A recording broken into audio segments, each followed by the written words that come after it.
Now boarding all passengers to thebasis.net. Hey, we are live. What's going on, y'all?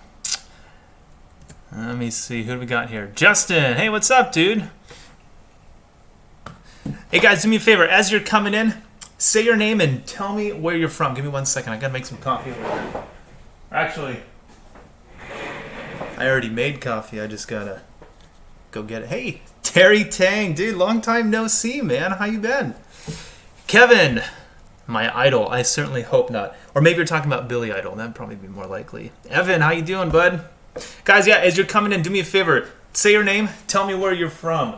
I gotta go find... Shoot, we don't have ice in this hotel. I'm such a wuss. Like, when I make coffee, that's what I'm drinking right here. Normally when I make coffee, I like pour half coffee in it and like half water because it's too hot and I can't drink it. Hold on, give me 1 second. I'm a sissy. Because I like to drink my drinks. I don't like to sip on them. Hey, I'm not really sure how the internet connection is here. So if you guys are having trouble hearing me, or if things are breaking and stuff, just let me know. Start typing things in the chat. I can see what you guys are saying. But hopefully everything's working. I'm not at my normal studio. As you can see, we're actually you can't see. Hold on, let me see what I can do to turn the computer around over here. This is my hotel room in New York City. New York City! Every time I say that word, I think of back in the 90s, there were these commercials for a salsa, like a like a bottle of salsa you would buy at the grocery store called Pace Picante. It was like a bunch of cowboys sitting around a campfire. And then... somebody would look at the bottle and be like, this stuff's made in New York City! And then they'd kick the cowboy out or throw him off the wagon or something. And every time I think of that word, that's what goes through my head. All right, so we got here Kevin from the Philippines. Wow! What time is it in the Philippines? Because it's like 10:30 a.m. where I'm at. So for me, I just flew in yesterday, 10, 9, 8, 7. So it's 7:30 for me. I've been up for like 3 hours already. I'm stupid jet lagged, so I don't know. Terry Tang, get a cold brew. That's a good idea. He's talking about coffee. I don't drink booze, but he said cold brew coffee is the way to go because I don't like it hot. That would probably work. What was I saying? Kevin, Philippines.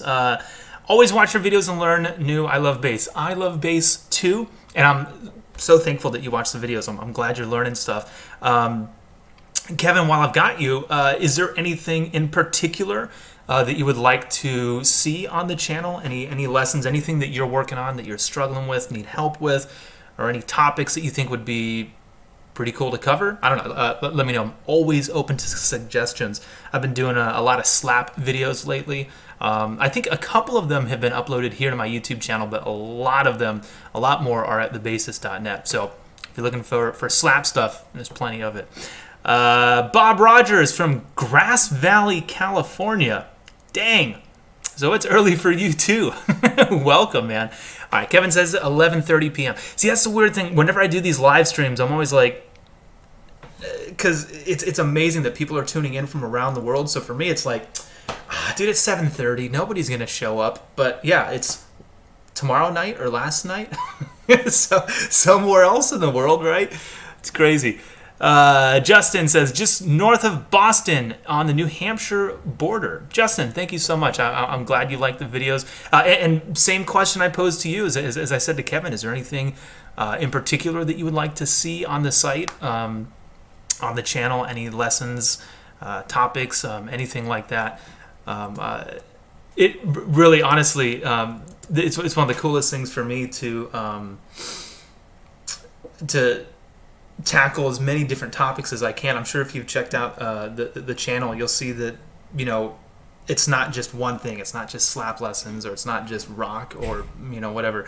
I try to cover as many different things as I can because I don't ever like being locked into one style or genre or technique. So yeah, if there's anything that you're into, let me know, man. Hey, I have a question. Are you guys hearing me okay? Is it too noisy? Is it jittery?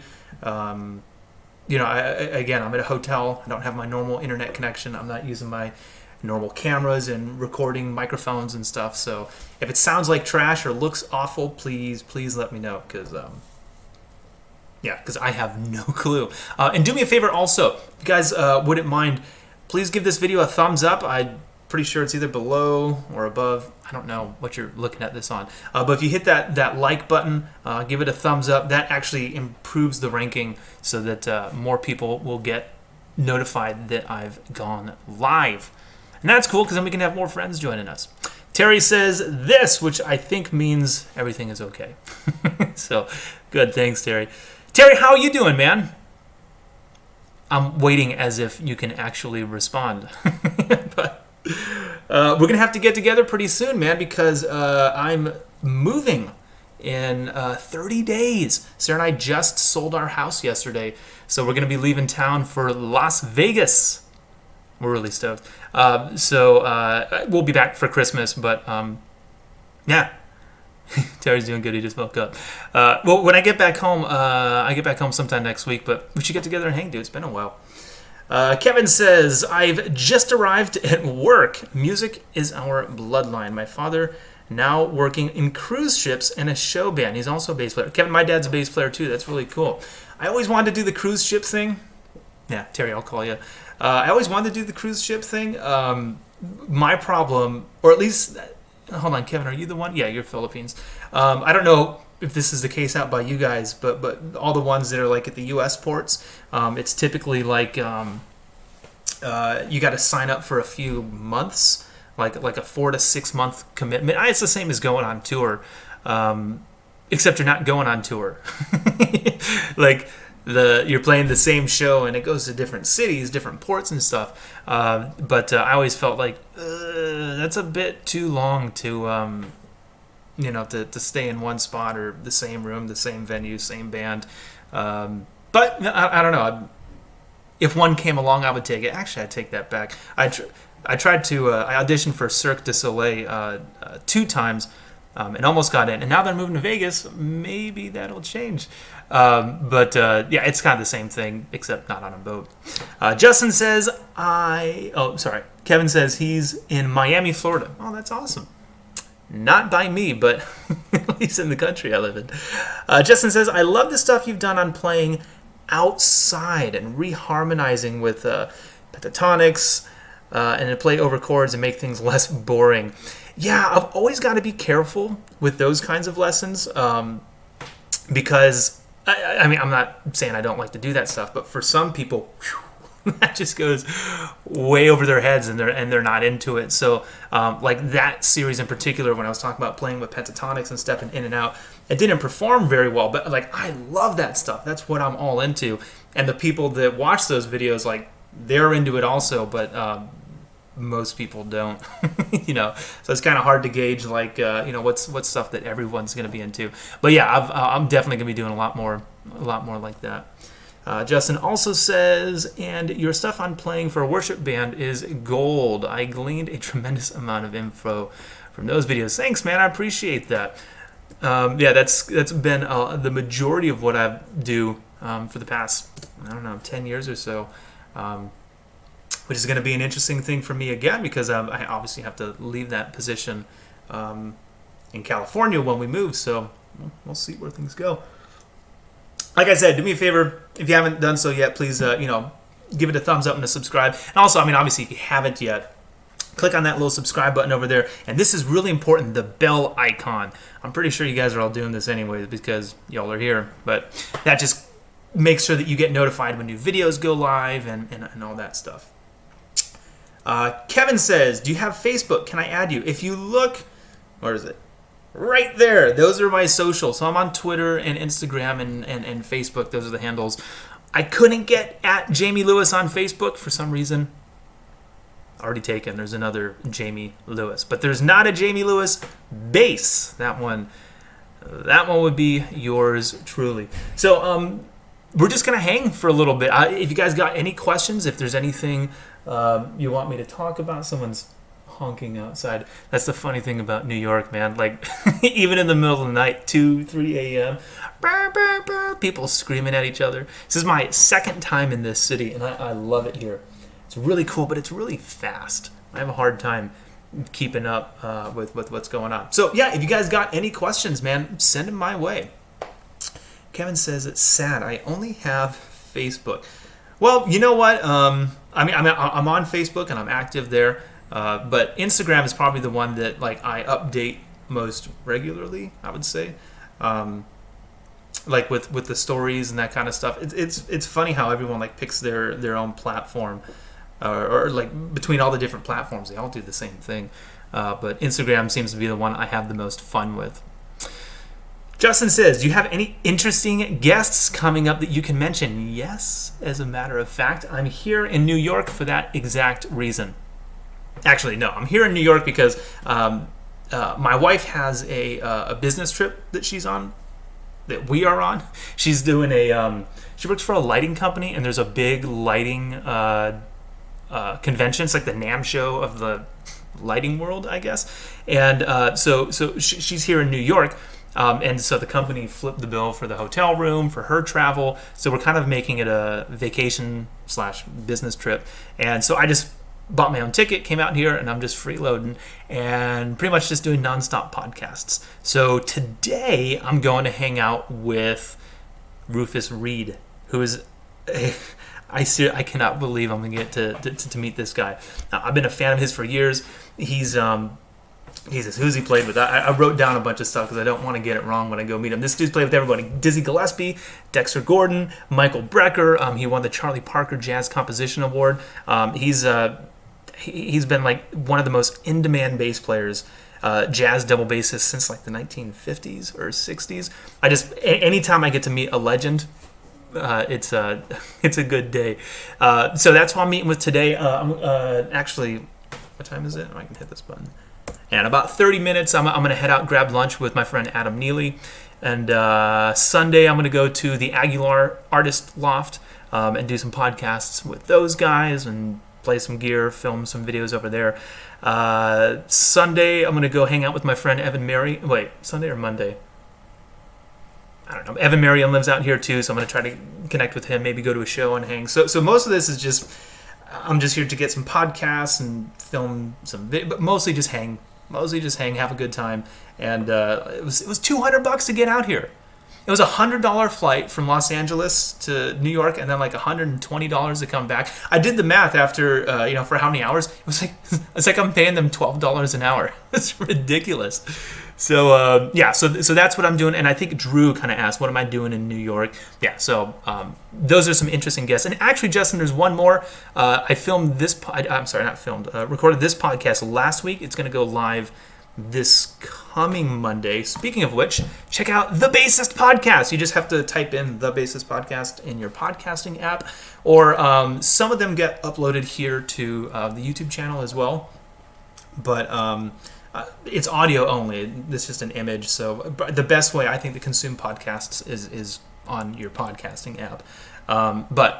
Anyways, his name's Mark Kiefer, and he's a film editor. So I went to the Warner lot in Hollywood, or Burbank, California, and he's the lead editor on the new Garfield movie. Yes, there's another Garfield movie. CG animation, kind of like a Pixar film, but Warner's doing it.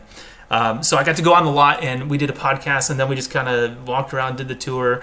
Went to the Ellen DeGeneres set, Conan O'Brien, the Eastwood scoring stage, to the Friends fountain and all that stuff. So I got a day to just hang out there on the back lot. And that was pretty cool. So he's a great drummer, but film editor by profession these days. And that's going to be it is a very interesting podcast. It's one of the coolest ones I've done. But that's going to go up on Monday. Greg says, greetings from South Africa. Welcome, Greg. If I knew any South African greetings, I would have said one. But tell me how to. What did they say? What did they say? What's up? How's it going? What's going on? Well, I don't know. I'd love to find out. Drew says, "Whoa, killer! I'm not a killer." I know what you meant. Yeah, Rufus, man, I'm so excited, Justin. It's going to be really good. I'm pretty sure that's going to go live next week or the week after. I'm not exactly sure.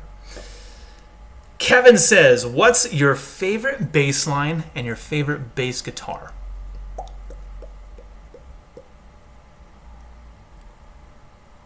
Okay, my favorite bass line is I Want You Back by the Jackson 5.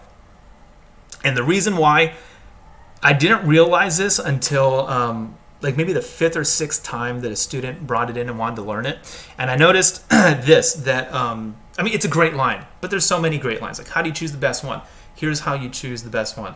Is because all the students that would bring it in were different ages. A guy in his 50s, a 7-year-old kid, a girl in her mid-20s, like anyone who would want to learn how to play this part, when I teach it to them and then when they finally get it, you smile. When you listen to that song, when you play that song, bong. Like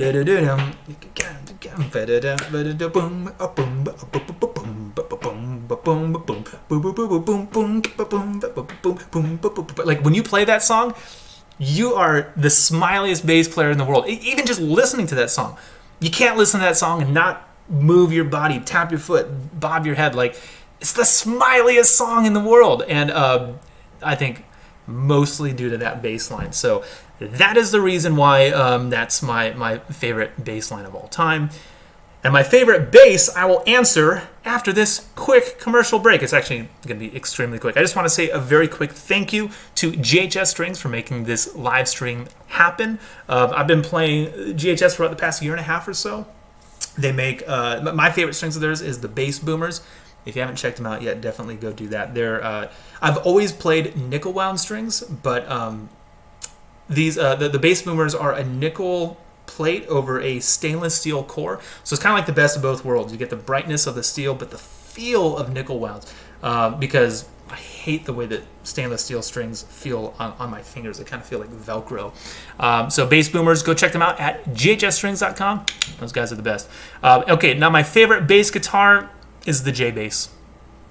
Hands down. I've said it many times throughout my different videos, but a jazz bass, 99% of the time will get the job done. Just bass plugged directly into the board. You don't have to. I mean, you can process it and compress it and EQ it and do a bunch of stuff, but 99% of the time, it's my go-to bass. Almost always, it's gonna do the job. And the P bass is great too, and so is the Stingray, and so is the Ricky and the Active 5-string. But they all kind of have like their time and place where it's like, this really isn't working. Let's try a different one. If I plug in a J bass, never have I ever said, that's not working. We should try something else. Which is why I say 99% of the time it works, because nothing gets 100%, I guess. But most of the time that J bass just kills it. Justin says, love his teaching style. I'm assuming you're talking about Adam Neely, and yes, I love his teaching style too. He's a fantastic bass player and a really rad dude, and taller than you would think. Or maybe I just noticed that because I'm short. I say I'm 5'8", but really I'm like 5'7" and 1/4. So I just round up to the nearest inch. Yeah, he's a bit taller than I expected, but I just assume everyone's eye level with me. And that's never the case. Nuno Rodriguez says, you have the best friends ever. Dude, I do. It's not even funny, and I'm not bragging, but I was just laughing about this with my wife last night. Because yeah, I mean, I have some really, really cool friends that are bass players, YouTubers, musicians, actors, film editors. Like, I roll with really cool people, man. Like, what? How did this happen? Why are my friends so awesome? I hope they don't find out that I'm not as cool as they are. Greg says, okay, that's what they say in South Africa. How's it? All right, I'm going to remember that. How's it? I like it. Matt Ruderman says, Justin, you're in New York? Yes, I am. Matt, are you in New York also? If so, let me know. Greg says, Deck the Halls by Jamie. You know what? That's funny. Greg, are you the one that I've been talking to through email that wanted to learn how to play the first 4 bars of that song? Sorry if there's a pause in between. If I ask you guys a question and then there's like dead time, it's because there's a latency between. Like, I'm using a bunch of recording software, not recording. It's called OBS, and it's how I do all these flashy woohoo, all these different graphics and stuff. But that creates like a 3 to 5 second latency. So if I ask you a question, cricket, cricket. That's the reason why. So Greg, I'm coming back to you. Sorry, I get sidetracked all the time. Greg, along with thousands of people, have asked, like, how do you play the opening bass line to like all the videos at thebassist.net? There's like this, and everyone asks, like, hey, how do I play that song? Where is that on your website? And it's a Christmas song. I did a Christmas album back in 2012. Hold on one second. I'm gonna put a link to it. I think there's a Jamie Lewis. Oh wait, it's called "Merry Christmas" from the Jamie Lewis Band. Where is it? Open Spotify. Okay, I'm gonna drop this link here. Shameless self-promotion, but hey, it's Christmas time. It's not actually. It's still November, but we got on the plane. They were playing Christmas tunes as we were getting on board already. So if you're looking for some Christmas music, just click on that link at Spotify, or you can find it on iTunes and all the other places. But anyway, so the opening theme to the Bassist website is the first like 4 bars of my rendition of Deck the Halls. So that's why Greg said that. That's funny. Kevin wants to know, do I use gadgets? If by gadgets, do you mean pedals and I'm not sure what you mean by gadgets, like tech stuff, like cameras and microphones, or like bass related. There's that honking on the street again. What do you mean by gadgets? Because yeah, I probably do. let me just find out. Terry says the Seinfeld intro. You know what, dude? There's a few things that... Oh, okay, if you ask a guitar player to play Freebird or Sweet Child of Mine, he'll be like, get out of here. There's just some songs that's like, we don't do that one. And for me, that's the Seinfeld intro. And I think for most bass players it is too. Because actually, that's not even a bass player playing that. That was... I'm doing this. You can't see because the camera's too low. But that was done on a keyboard. They sampled a bunch of different boom, boom, boom, boom, and then he played it on the keyboard. So that's the reason why I think it doesn't even need to be played on a bass, because it wasn't. I don't know. It's stupid. I should definitely learn to play it. I'll play it for you, Terry, one of these days. Adebaldo. I've never seen that name before. I'm sorry for butchering it. Welcome from Brazil, man. I like your style too, man. I like your name. That's cool. Okay, bass gadgets. Again, are you talking about pedals? If so, the answer is no, much more often than it is yes. So for me, most of the time, it's bass direct into the board. No amplifier, no preamp, no pedals. Because the majority of what I do is just like an organic sounding bass guitar. If it's rock, I will use overdrive, distortion, and those kinds of things. If it's sorry, I just need to keep an eye on the time here. If it's metal, then 2 distortion pedals. Compression I can just about always use, but I don't need it. I think that's the thing. I got used to. I used to have this massive pedal board, the biggest pedal train that they made.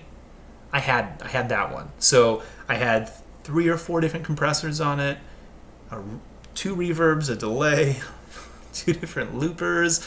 What else did I have? 2 or 3 different distortions and an overdrive and a fuzz, a volume pedal. Like at one point in time, I went nuts with this stuff, and I would bring it with me everywhere because that's what you do. And then I just got really tired of lugging all that stuff around, along with 2 410s and the big tube head on top, the Aguilar DB751. And so I would take that to like my shows, sessions, and everything, and I just got so tired of doing it. And I just decided one day, do I need all of this to sound good, or is the bass all that I need? And I learned that, I don't need any of that stuff. It's cool to have, and it's fun to sit there and tweak knobs and dial away and make things sound cool. But I don't need that to make music. I don't need that to get hired. I don't need that to get the call back. It's just fun for me. And I've always said that this is kind of a weird thing. and that what we do, when I say we, like if you're a professional musician or a professional anything where your hobby and your passion is also your livelihood, because for me that's what it is. I get paid to play music. That's all I do. But I would also do it for free, and I did it for free my entire life. I've been playing music since I was 2 or 3 years old, right? I never got my first paycheck till I was like in my 20s, you know. So when your passion and your hobby is also your income source, you can't pursue that income to the same extent that you pursue your passion. It's a fine line that you need to walk, because otherwise you're going to get burnt out. You're going to do overkill, and you're just not going to get compensated for it. You know, I guess a good way to put it is like imagine you build instruments, like that's your passion. Like my friend Tom at Torillo Basses, or you work at Fender or Fodera, or like just like a high-end company. You make really expensive instruments, and now you're going to make $100 instrument. All right, because I play big shows, and I also play weddings and bars and clubs for $50 or $70 a night, because I'm just going to do 4 hours of cover tunes with my best friends, and the money's not even worth it, you know, or like the money's not even part of it. If you're building a bass and you know you're going to build this master crafted instrument, and now someone's going to give you $100 or $200, I can't put all of the same energy and everything that would go into the $5,000 instrument, because I'm not going to make that back. It's not worth your time. And so a bit of that's kind of the reason why I started stepping away from the gadgets and the pedals and all that stuff, because it was like I'm investing into this equipment, and I'm investing time in my back. You know, that's something to take into consideration as well. This stuff's heavy and it's a lot, and to do all that for less than $100, that's not worth it. I can get the job done with just a bass or whatever. So yes, that I know that's a long answer to a very short question. So yes, I do have gadgets, but I would not call them a necessity, not in any way, shape, or form. And that's just for me personally. I'm not saying that if you're into pedals. My friend Nathan Navarro loves pedals, and I'm not saying that they're unnecessary for him. It's just for what I do. Nathan does much different things than what I play. So I'm just saying, for me, I don't really think I need them. Anyways, that's my thoughts. Nuno says, your podcasts are gold. Please keep it up. You know what, man? Thank you so very much. Honestly, I really appreciate that, because the podcast is something I'm really, really proud of. It's the only thing I do that is 100% for me only. You know, the music that I write and play, and the YouTube videos, a lot of that stuff I do for you guys. For instance, I've been doing a bunch of slap videos. I'm not really a slapper. It's not my thing. But I know how to do it. I spent a lot of time working on it when I was younger, and I get requested all the time to do slap videos. So I will gladly do them for you. But if I had the option, I wouldn't, because it's just not me. But the podcast, like, if nobody listened to it, if nobody showed up, I'd still do it. If no one listens to this Rufus Reed podcast, I would still pay the $250 that I did to fly out here and go hang. If there were no microphones, you know what I mean? If we weren't even recording the damn thing, and Rufus was willing to just come and hang out with me for an hour, I would still do it. You know, that's, to me, the podcast is just, it's for me. It's my favorite. And so when I hear people that, you know, like what you just said, that also get that and really enjoy it, I'm honored. That really means a lot, man. So, Nuno, thank you, man. I really appreciate it. You guys got any other questions? I'm not trying to wrap this up. I do have to get out of here in about 25 minutes or something like that. Yeah, any other questions? Anything you guys need help with? Anything you're struggling with? Yeah, let me know. Give me 1 second to drink some coffee. My throat's getting tired. Gotta warm up those vocal cords. Especially, actually, this is probably the worst day to do this live stream, because I've got to go do 2 podcasts today, and they are. That means I'm gonna have to be talking all day, and I'm not good with my voice. I tend to throw it out a lot. I don't know how to speak. Steve says, I'm not even gonna try that last name. McLeland. He Is that stupid? I just said I'm not going to try it and then immediately tried it afterwards. Says, enjoyed your appearance on Bass the World. Would you please speak about the experience? Oh, are you talking about those handful of videos that I just did? I played a couple of soul tunes, a song called Well Behaved Women, and another one called Memphis. That's what the song. They're like, like Stax Records, old school R&B, rhythm and blues kinds of songs. Talk about that experience. Well, first of all, so I've actually... Steve Mackworks, I like that. I've been at... I've been featured on that channel 5 or 6 times over the past 10 years. Gregor and I actually go way back. I think the first time we met was like 2010, 11. I mean, I say met. We actually just met for the first time in June. But we've been internet friends for a very, very long time. He and I kind of both launched our channels and businesses around the same time. And so, yeah, I've done a few things with him over the years, but we've never met each other. And so I went to this event called Thoman's Gearhead University. Most people in the States have no idea what Thomann is. They're like the Sweetwater of Europe, or Guitar Center. It's actually the largest music store in the world. I think they have 90,000 guitars there, or something like that. It's an entire village. I'm not kidding. Like, they have like all these different buildings of warehouse and the piano building, the guitar building, the effects building. It's ridiculous. It's so cool. So they brought a bunch of YouTubers like myself. Adam Neely was there, Gregor from Bass the World, people from all over the world. And so Gregor and I finally got to meet and hang out in person. And after that event ended, he and I went back to Weimar, the city where he's from. And there's a guy who makes my signature bass. I actually have it in that case right over there. I brought it with me for this trip. And I was doing some videos for that company, Turillo Basses, and Gregor happens to be in the same city. I was like, "Oh, dude, come on by. We'll do something."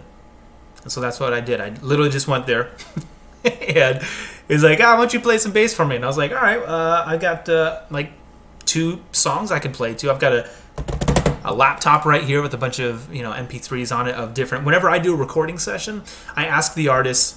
This is a good idea. I asked the artist for a copy of the song with no bass on it after it's mixed.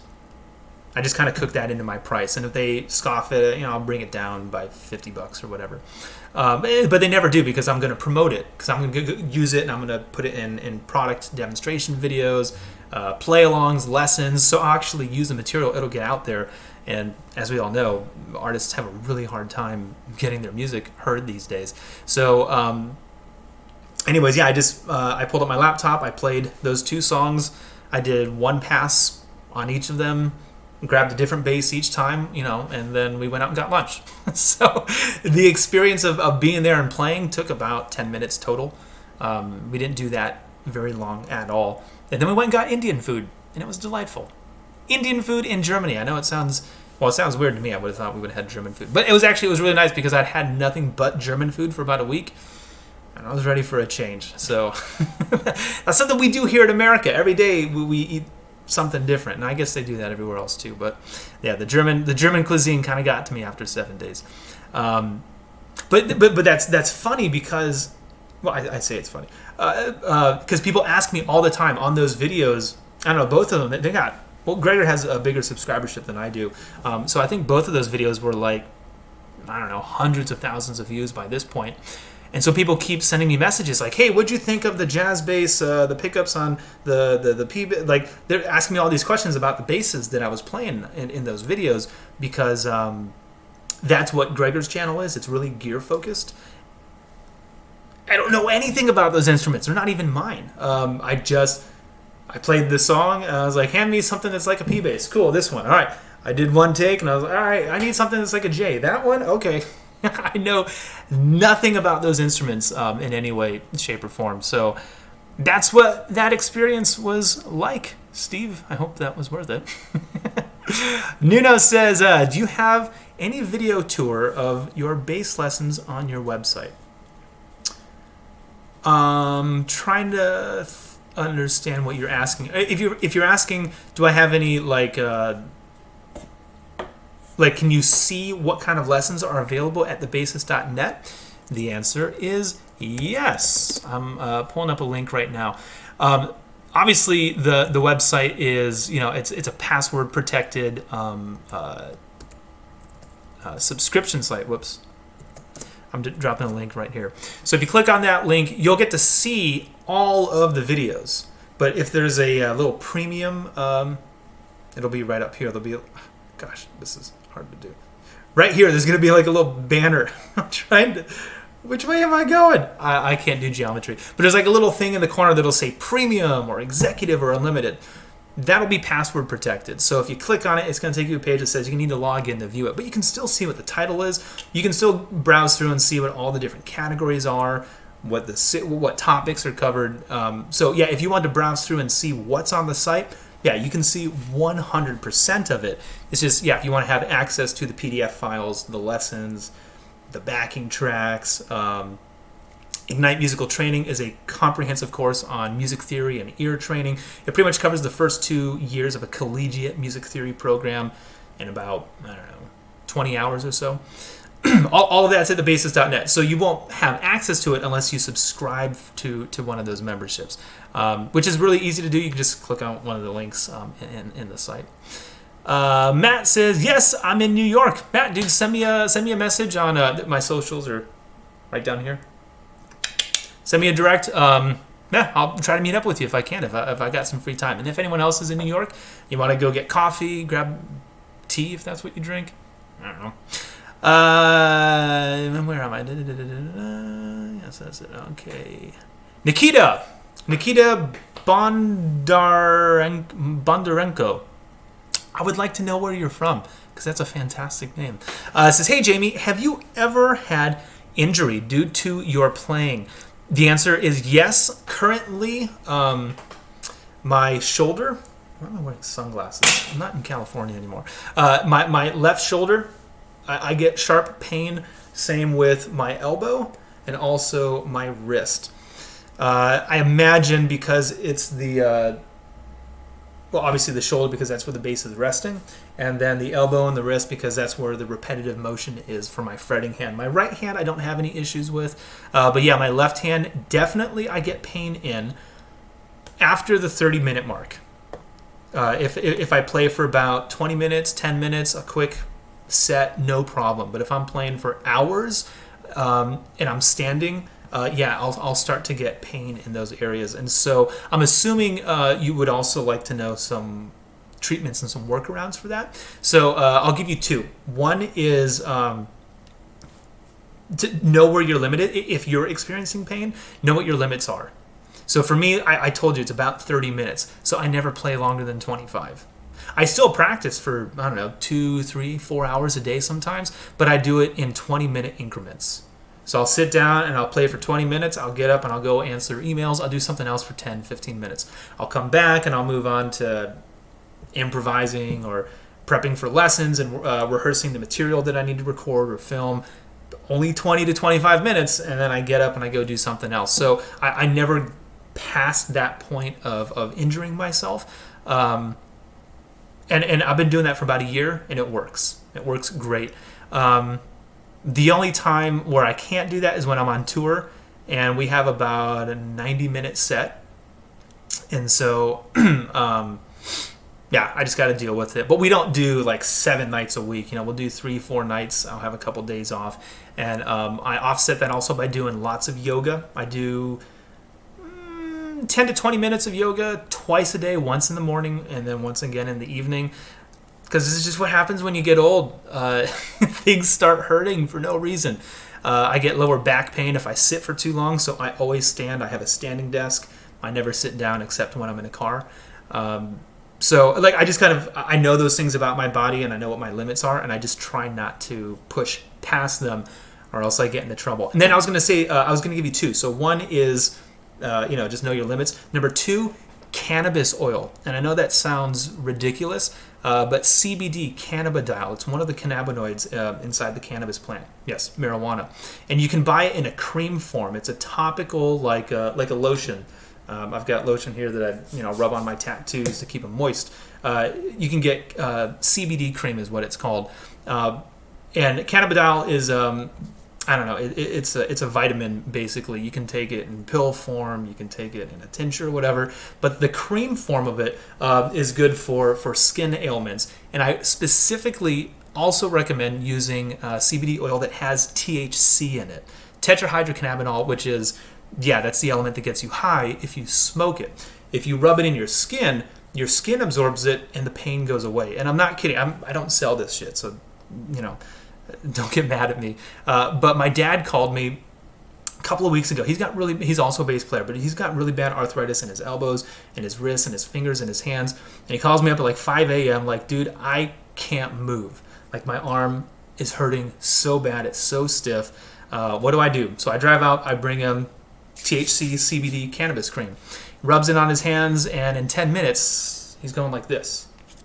He's like, it doesn't hurt at all. I'm in no pain. The inflammation goes down because of the CBD. That's the medicinal aspect of it.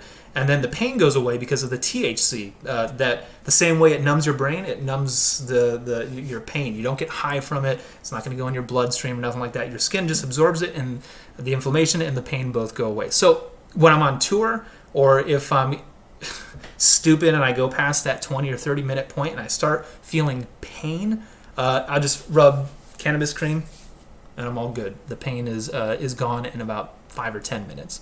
It's great for arthritis and a whole bunch of other things too. So I don't know if that's available in your country. It's still a controversial thing because it's illegal for God knows why. But it's an amazing product. So if you can do any research on that or check it out. And you can get forms of it that don't have THC. So they're just CBD, which is 100% legal in most places because it's derived from hemp and not specifically marijuana. So you can definitely get the CBD stuff more than likely. But I can vouch for it. It does not get rid of the pain. It'll get rid of the inflammation. And the pain will go away in a few hours, but you need the THC aspect on the creams in order for the pain to disappear immediately, or within reason. Jason says, "Good morning from Smyrna, Tennessee." I love Tennessee. One of my best friends just moved to Nashville. Just wanted to say I enjoy your podcast as well, dude. Jason, I really appreciate that. I just got off a tangent about it, but seriously, thank you so much. I'm glad you're digging it. Steve says, have you ever played Lindy Fralin hand-wound pickups? I think I had a bass with Lindy Fralin's in it once. I pretty much only use Aguilar pickups at this point. I just really like the way they sound. But yeah, I think I had a bass with Lindy, or it might have been Nordstrand. I don't remember. Sorry. Nuno says, that's it. Thank you. Living in Russia. Cool. Yes. The Duo strap definitely is a great idea if you're getting neck pain. The Duo strap is a strap that basically offsets the weight onto both of your shoulders instead of just one. But I play really light basses. The straps are very wide and very thick and padded. But yeah, the Duo strap is also really good on your back and your shoulders. And another reason, I didn't realize this until I was talking to Damien Erskine, another friend of mine. I know, I have the coolest friends. I'm not bragging. I'm just saying. He's a rad dude. And he was telling me the coolest thing about the strap, besides the fact that it offsets the pressure so it's good on your shoulders, is it keeps the bass balanced, which is something I never thought of until, I started playing, and I was like, oh, wow, the bass isn't moving. No matter where I go, I don't have to adjust and hike the bass up or use my left arm to basically do a curl to get the bass lower or higher to play in a certain spot, because the bass kind of starts to move as you move your arms. And with the Duo strap, the instrument stays in the same spot. So that's freaking awesome. Awesome tattoos, Jamie Kevin. Thank you. This is just one tattoo. It's an entire sleeve that I've been working on. I go back every 3 weeks. I'm moving at the moment, so I'll probably have to wait until January to keep going. But it's a sleeve of Edgar Allan Poe imagery. So I know this is ridiculous, but on the top here we've got this is the Raven, obviously this is the bust of Athena, but the ravens perched on it. We got the Fall of the House of Usher right here, and we're currently working on the Mask of the Red Death. I don't know if you can see that, but and then we'll. I think I go back for the Telltale Heart, and we'll do the Cask of Amontillado on the forearm. So yeah, I'm really excited. I'm a huge horror movie fan. Scary movies, monster movies. That's my jam. Edgar Allan Poe. He's the OG for that stuff. Abdo says, what do you prefer or recommend? Analog effects or multi-effect pedal boards? You know what? My first pedal board was a Boss GT6B, GT3, something, one of those. The big red one. And I don't like them. I don't like multi-effects. I think it's not the analog versus digital. That's not the problem at all. I think the problem is the components. And I didn't really realize this until I got into recording. So check this out. You can buy a $3,000 preamp, one channel, for recording vocals or anything really. And then a $3,000 compressor and a $3,000 EQ. That's a $10,000 channel strip, basically. When you put those three things together, they would each take up different rack spaces, versus one unit that's $3,000 and has all of those things in it: a preamp and a compressor and an EQ. By default, the channel strip has to be cheaper components than the other ones, because they put all of their money and all of their time into just the preamp section. And this other company did that with just the equalizer. And this other company just the dynamics. Like the components, they cut no corners on each of those. But the company that stays in the same price point and does all three of them at once, they have to cut corners because they can't afford to buy all those components. Those components cost more than the unit that they're selling. You know what I mean? So when I started realizing, when you buy something that's got a bunch of different things in it, they cut corners and they'll get the job done. I'm not saying they sound bad, but it's not the same. It is nowhere near the same as if you have one unit that does specifically that, and that's what they focus on. It's going to do that really, really, really good. Whereas you buy a channel strip and it's like, oh, the preamp's fine, the EQ is usable, and the dynamics, I bypass it usually, but it's nice to have it. I think that's what you get. So to parallel that to like pedals and stuff, a multi-unit, I just find that if it does 1,000 things, it does 1,000 things pretty good.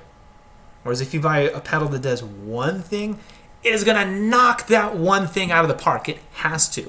Otherwise, it's a bad product, and not worth having. So I can't say that's true of everything, because I've not used every multi-effects unit ever. But I think that's kind of that's my mind frame for it. But all that being said, when I was in Europe a couple months ago, Zoom, Zoom, they sent me home with two things. What did they give me? I brought one of them here. It's like it's a rip-off of a GoPro, basically. And so I've been filming a bunch of vlog-style stuff here in New York. We'll see if I do anything with it. But they also sent me home with this multi-effects unit that's like $100. It's about this big. And it's got a bunch. It's the cheapest multi-effects unit on the market that also has a volume pedal on it, or an expression pedal, basically. You can assign it to anything. And I have yet to do anything with that, but I am going to do a demo video on it. So it's like $95, or it's the cheapest multi-effects unit on the market for bass. So I don't know what I think of it yet. I haven't tried it, but it's on my list of things to do. Probably I'll get to it next year. We got to get through this move. Moving from Los Angeles to Las Vegas right now. So as soon as I'm done doing that, I'll let you know what I think. Well, there'll be a video. You can check it out. Abdo, cheers from Morocco. Good to have you. Steve says, thanks for the answer. Thank you for the question. And I also love Damien. Damien Erskine is such a beast. I love his playing, but hey, it's in his family. Yeah, I would agree. Yeah, I've tried to get Damien on my podcast 10 times at least. He lives in Portland, and our schedules don't line up with each other very often. But he's one of those dudes. I'm going to get him on in the next couple months. I will fly over to his house and meet him if I have to. So I promise you'll see him on the Basis podcast. Jason said, okay, here we go. We've got a Lindy Fralin user.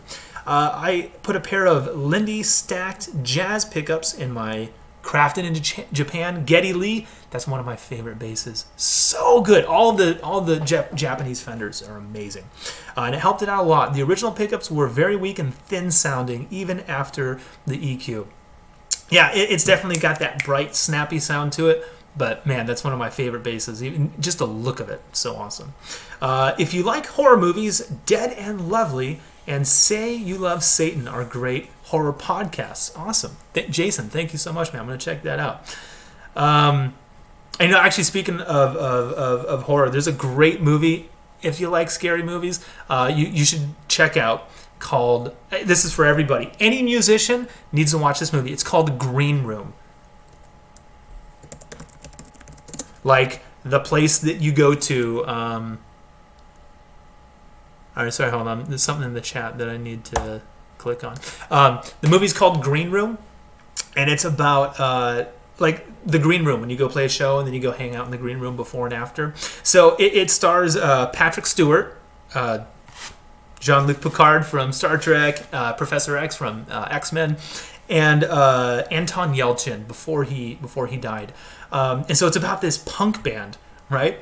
And it's so good. So it's not a horror movie in that there's monsters, but it's like a slasher home invasion type movie. But here's the thing. It's about this punk band that they're on tour. And the reason why I recommend it to musicians is because we've all played this gig before, except we didn't get murdered at the end. But basically, this punk band's just going town to town playing the shittiest gigs for $15 a night. They don't even have money to get to the next city, right? So they're playing all these shows, and someone's like, "Oh, you got to go play my cousin's place. It's backwoods. It's kind of out there."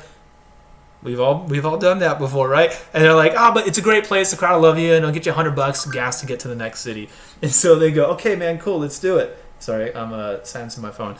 And so they get to this place, and it turns out to be a neo-Nazi bar.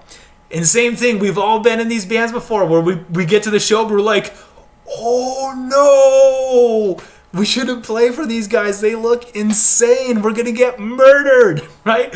And so, and being a punk band, they're just all about, screw it. So they open up their set by covering Dead Kennedys, Nazi Punks Fuck Off. It's so good. And then like the crowd obviously hates them. They're throwing shit, and they go ahead and they play the rest of their set. They go back to the green room and they start getting murdered one by one, and they have to survive. But anyway, so the reason why I say that, if just watch the first 20 or 30 minutes of this movie, and you're just gonna, if you've played in a rock and roll band before, or if you've toured, or back when you're a kid or high school, and you're just like, "Oh God, this is like a biopic." I lived this before, except they didn't sick Rottweilers on me at the end to eat me. I'm going to answer a couple more questions, and then, guys, I've really got to get out of here. Abdo says, for starters, what should I get as an analog? I would say get get yourself an overdrive pedal and a compressor. If you can do that, you probably already got EQ on your amp, but if you want to have an EQ pedal, that's cool too. So you can have a sound that's, you just step on it and like, here's my slap tone, right? And then turn it off and I'm back to my rock tone. I don't know, it depends on what you do. But I would say any analog compressor, any analog overdrive, distortion. I don't really, actually the overdrive distortion that I use is the Source Audio Aftershock. And it's not analog; it's 100% digital. So I'm not saying that analog versus digital, there's an argument. I don't care. If it sounds good, it sounds good. I'm just saying multi-effects tends to cut a lot of corners because I think they have to. But I don't make that stuff, so I don't know. Maybe I'm wrong. Steve says, "Classic Groove is my Facebook handle. Please add me as a friend when you get a chance. Love what you're doing for the bass and the bassist." I will definitely do that. Classic Groove. I'm going to find you. And hey, everyone else, go ahead and follow him, man. This is a great place, great time to do that. Guys, I gotta go. Thank you so very much for hanging out with me and tuning in today. So do me a favor, if you haven't done so yet, click on this button over here to subscribe to the channel. And if you really like what I do, come and hang out with me at thebassist.net just by clicking on this button right over here. And check out the Bassist Podcast. New episodes go live each and every week. So have fun, y'all, and I will see you next time. In New York, I'm coming for you. See you guys. I didn't stop streaming yet. Weird.